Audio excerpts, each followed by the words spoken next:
আসসালামু আলাইকুম, কেমন আছেন সবাই? আশা করছি সবাই ভালো আছেন। আলহামদুলিল্লাহ আমরা ভালো আছি।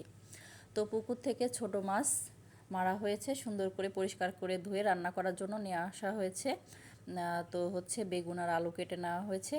মাছটা হচ্ছে চচ্চড়ি করার জন্য। তো প্রথমে পেঁয়াজ তেলের মধ্যে একটু ভেজে তার মধ্যে দিয়ে দেওয়া হচ্ছে বাটা মশলা আর দেওয়া হয়েছে কাঁচামরিচ ফালি। তো মশলাটা কষিয়ে আজকের মাছটা রান্না করা হবে। তো মাছটা দেখা যায় ভেজেও রান্না করা যায়, আবার একবারে কাঁচা অবস্থায় মাখিয়ে ঝুঁকিয়েও কিন্তু বসিয়ে দেওয়া যায়। তো যাই হোক, এক একজন এক একভাবে রান্না করে। তো আজকে রান্না করা হচ্ছে মশলাটা কষিয়ে, এখন হচ্ছে সবজিগুলো দেওয়া হচ্ছে। সবজির মধ্যে ছিল বেগুন আর আলু। তো খুব ভালো করে কষিয়ে নেওয়া হবে। আর মাটির চুলায় রান্না হচ্ছে। মাটির চুলার রান্না কিন্তু খেতে বরাবরই অনেক বেশি মজা হয়। তো মশলার সাথে খুব ভালো করে কষিয়ে বেগুন আলুটা সুন্দর করে দেখে বুঝে নেবেন অনেকটাই কমে গেছে। এখন এর উপর দিয়ে দিয়ে দেওয়া হচ্ছে কেটে ধুয়ে পরিষ্কার করে রাখা ছোট মাছ।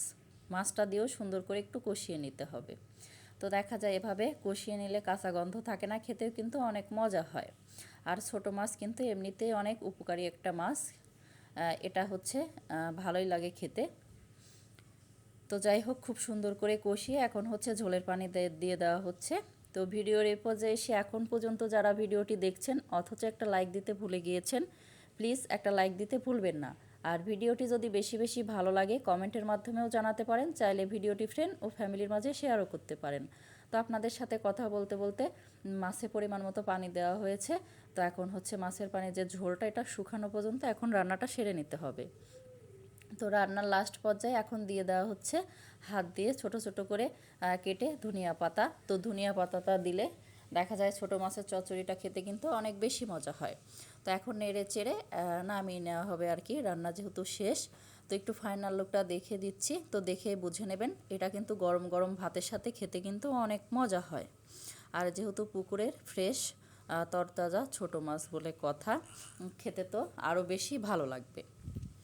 তো যাই হোক, নামিয়ে নেওয়া হয়েছে, দেখে বুঝে নেবেন খুব সুন্দর হয়েছে, খেতেও কিন্তু অনেক মজা হয়েছিল। তো ভিডিওটি প্রথম থেকে শেষ পর্যন্ত দেখার জন্য সবাইকে ধন্যবাদ। আপনাদের সবার সুস্বাস্থ্য ও দীর্ঘায়ু কামনা করে আজকের ব্লগটি এখানেই শেষ করছি। আল্লাহ হাফেজ, আসসালামু আলাইকুম।